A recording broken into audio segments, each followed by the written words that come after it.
recently I've been getting into more street photography, and today I'm just going to walk you through how I edit a photo inside of ON1 and kind of just talk you through my thought process. So here is the final edit. I'll show you the beginning edit just so that way you know what it looked like before, and then this is what it looked like after. Now with this particular edit, I was really focusing on the light here, and you can see I didn't do anything here in the develop module. Everything happened in the effects module. So what I'm going to do is make a snapshot of this, and then we're going to go back to the original, and we're just going to start from scratch. So with the first thing, knowing that I want to edit for the light, because that's what captured me the most about this particular scene and why I actually pressed the shutter button. So I want to make sure that I'm focused on that and taking photos for that particular reason, or editing the photo for that particular reason, or the story behind the photo.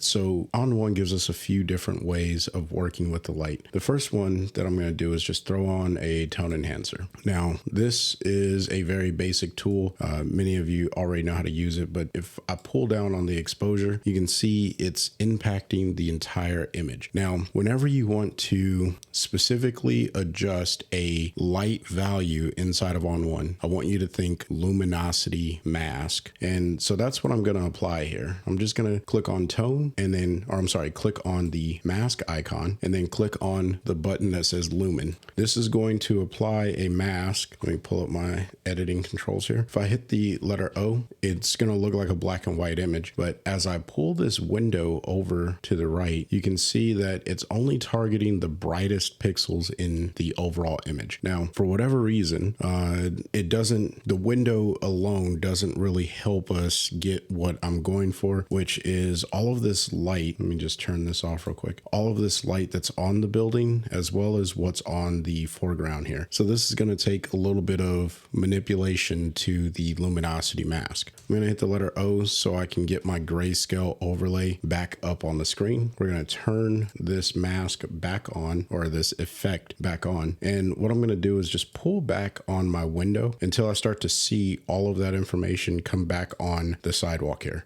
So now that I have the information where I want it to be, then it's time to start really fine tuning how this blends. And that comes by way of the levels adjustment inside of the masking options here. So if I pull this center slider to the left, you're going to see that it starts to include more information, because essentially what this is saying is go from the darkest point to about here, and then from here start letting in more information all the way up until the brightest point. Well, I kind of want the inverse of that. So what I want to do is pull up on this slider until I'm really only getting that building. And I know I'm going to get some of this sky, and I'm actually okay with that, because for the final look, it's going to help with editing or blending in the rest of the light adjustments. So you don't always have to focus in on just one area, okay? But I do know that the light that was interacting with this building is what I was really going for. And so now what I'm doing is darkening those shadow areas, because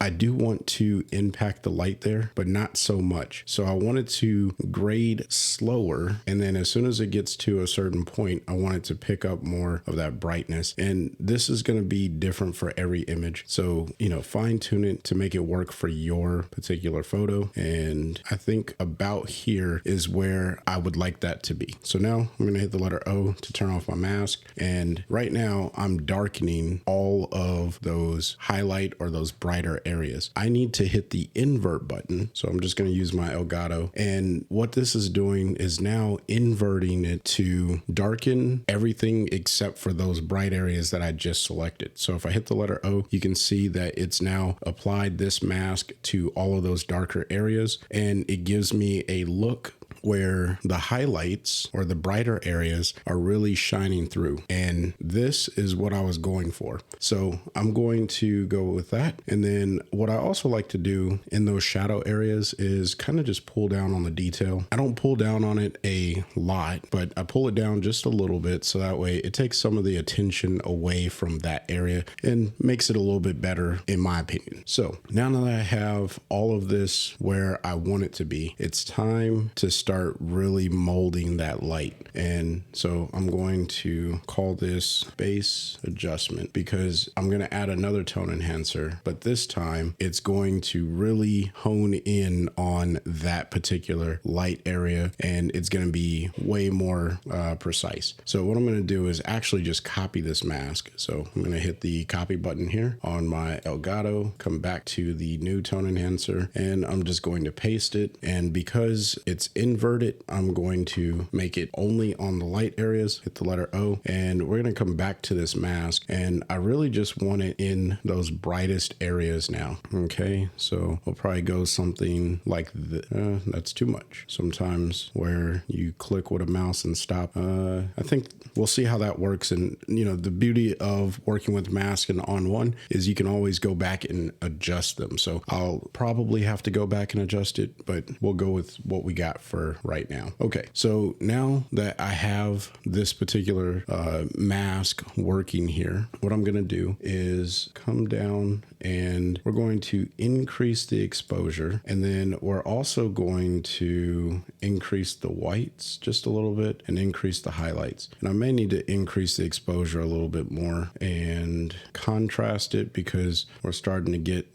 a little washed out there, and that's okay. So let's go ahead and turn this effect off, turning it back on. And that's just the initial, like, I like to call this like my initial glow effect because it's just brightening up everything. And so that's what I'll call it. And now it's actually time to start stylizing this overall look and getting an end result. So we're going to hit add filter, and I'm going to come over, you know what, we'll start with sunshine. I started with curves last time, but I think it's irrelevant which order you put these two in, because what I want to do is actually start to color the overall light. And I do leave this over the entire image because the sun would still be impacting these areas. And yes, I want the light here to really be the star of the photo, but it would still impact those trees. So I'm not overly concerned that I'm applying this everywhere. So I'm just going to warm up this light by hitting the warmth slider here. And then I like to pull it down just a bit. And this is all trial and error, turning it off and turning it back on. Now, what it is doing is darkening those areas, and I do want some detail in this overall image, so I'm just going to pull back on the overall effect until I start to see some detail come back. You can always open that up using the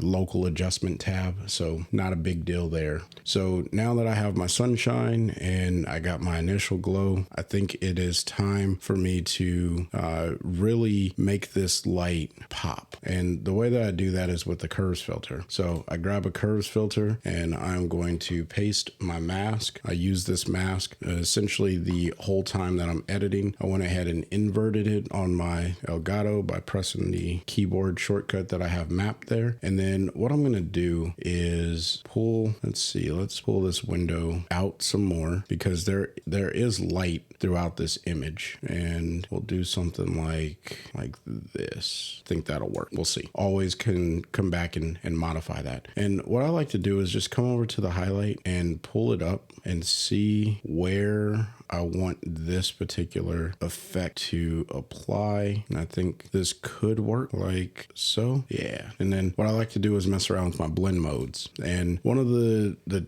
blend modes that I use a lot is overlay and soft light. And I think soft light works the best here. But what I like to do is just come through and take a look at all of them.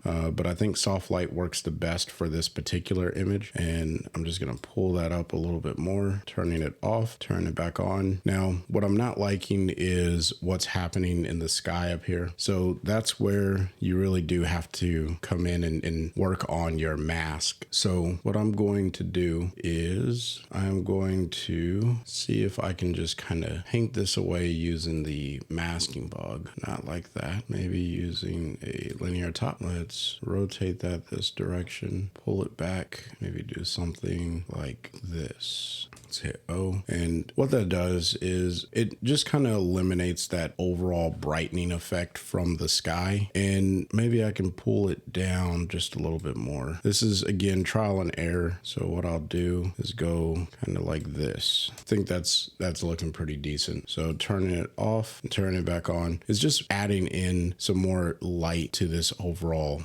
photo here on the side. And I actually kind of like it. So if I turn this off all the way and then turn it back on, you can see the effect that I built over this photo. Now, what I will say is this probably needs to be faded way more than what it is. So what I'm going to do is add a final curve to this photo. And what I like to do is just pull up on the black tones here and then come somewhere here in the middle and just move around until I find a look that fits well. I may have faded it a little too much, so I'll bring back some of that contrast and maybe even add another point in here just to help with honing in that light and not making it so dark down here at the bottom of the photo that you don't really see anything and that the detail goes away. But I do want the focus to be about the light because that's where the story is. Hopefully you found some value in today's video. If you did, smash the like button. If you are new here, my name is Chris. I create content centered around ON1 Photo Raw, teaching you how to get your creative vision out and into the world using this wonderful piece of software. It is my primary program. So if you got questions about it, leave it in the comment section below. I will do my best to answer your questions. If you're looking to pick up a copy of ON1 Photo Raw or really anything in the ON1 store, you can use my coupon code FreeWillPhotos20 to save 20% at checkout on items inside of the store. Until next time, I want you to stay inspired and keep creating. Peace.